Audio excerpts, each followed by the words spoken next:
চলুন আজকে হয়ে যাক ওয়েস্ট থেকে বেস্ট। আমি এখানে কলার খোসা দিয়ে একটা রেসিপি দেখাবো। তো প্রথমে প্রেশার কুকারে আমি কলার খোসা, শুকনো মরিচ, মুসুরির ডাল, পেঁয়াজ, রসুন আর কিছুটা লবণ আর জল দিয়ে বেশ কয়েকটা সিটি মেরে নিলাম।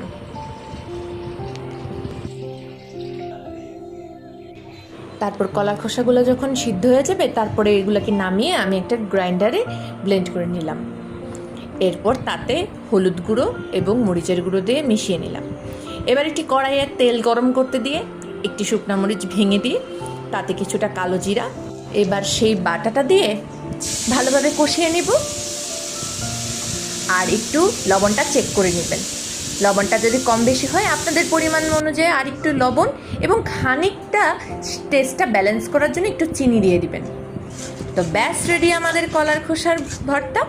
কেউ খেয়ে বুঝতেই পারবে না এটা কিসের ভর্তা।